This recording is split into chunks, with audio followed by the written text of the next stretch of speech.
செங்கோட்டையன் கோட்டையை உடைத்த எடப்பாடி. அதிமுகவில் கூண்டோடு ஐக்கியம். முழுவீச்சில் சூடுபிடிக்கும் அரசியல் களம்.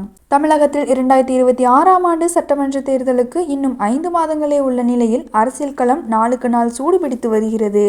புதிய அரசியல் சக்திகள், பழைய கூட்டணிகள் மற்றும் திடீர் கட்சி மாற்றங்கள் என தேர்தல் அரசியல் புதிய திருப்பங்களை சந்தித்து வருகிறது.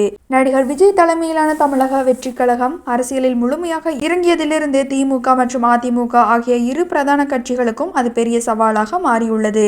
குறிப்பாக ஆளும் கட்சியான திமுகவிற்கு விஜயின் அரசியல் வளர்ச்சி ஒரு முக்கிய அரசியல் அழுத்தமாகவே பார்க்கப்படுகிறது. திமுகவை தோற்கடிக்க அதிமுக, பாஜக உள்ளிட்ட கட்சிகள் விஜயுடன் கூட்டணி அமைக்க தொடர்ந்து பேச்சுவார்த்தையில் ஈடுபட்டு வருகின்றனர்.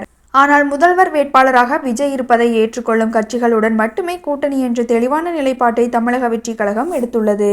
அதிமுகவின் மூத்த நிர்வாகியான செங்கோட்டையன் சமீபத்தில் விஜய் கட்சியில் இணைந்ததை அடுத்து அதிமுகவில் இருந்து பல முக்கிய நிர்வாகிகள் தொடர்ந்து டிவிகேவில் இணைந்து வருகின்றனர்.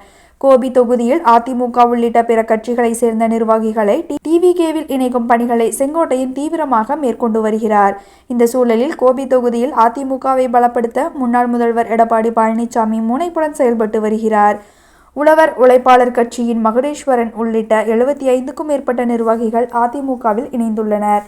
அவர்கள் அனைவரும் தேர்தல் பணிகளில் முழு வீச்சில் ஈடுபட வேண்டும் என இபிஎஸ் அறிவுறுத்தியுள்ளார். செங்கோட்டையன் தொகுதியிலேயே ஏற்பட்டுள்ள இந்த இருவேறு அரசியல் இணைப்புகள் 2026 தேர்தலில் கோபி தொகுதி முக்கிய அரசியல் களமாக மாறும் என்பதை காட்டுகிறது.